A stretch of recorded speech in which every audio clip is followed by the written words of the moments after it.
Today's campfire story follows the tale of the woman who checked in after she had already checked out. The crisp autumn air nipped at Amelia's cheeks as she steered her trusty Volvo down the winding mountain road. A weekend getaway at the secluded Whispering Pines cabin was just what she needed. The city's relentless hum had finally driven her to seek solace in the quiet embrace of nature.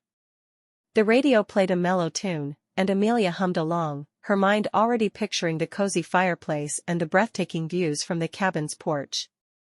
Suddenly, a deer darted out from the thick foliage, its eyes wide with panic.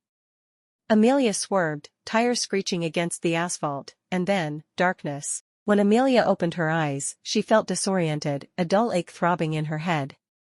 She vaguely remembered the jarring impact, the shattering glass. But now, she was standing outside the Whispering Pines reception, the familiar scent of pine needles filling her nostrils. That was a close call, she muttered to herself, pushing open the heavy wooden door. The reception area was warm and inviting, a fire crackling merrily in the hearth. A young woman with a name tag that read Sarah smiled at her from behind the counter. "Welcome to Whispering Pines. Checking in?" "Yes, Amelia Hayes. I have a reservation for cabin number 7. Sarah tapped on her keyboard, her brow furrowing slightly. "Ah, yes, Miss Hayes. Here's your key. Enjoy your stay." Amelia took the key, a sense of relief washing over her. The accident, whatever had happened, was behind her.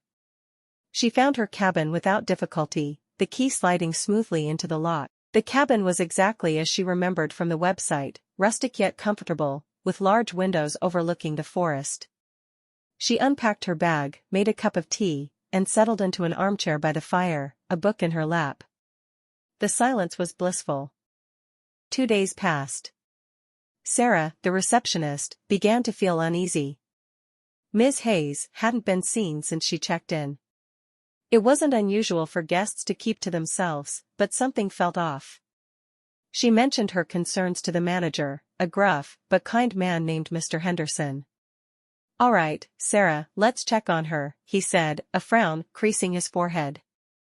They walked to cabin number 7, Mr. Henderson knocking firmly on the door. No answer. He tried the key. The door swung open.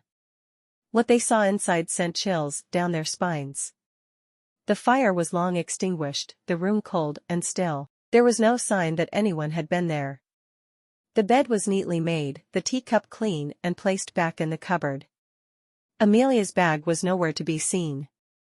It was as if the cabin had been vacant for days. Mr. Henderson checked the guest registry again. Amelia Hayes had definitely checked in. But where was she?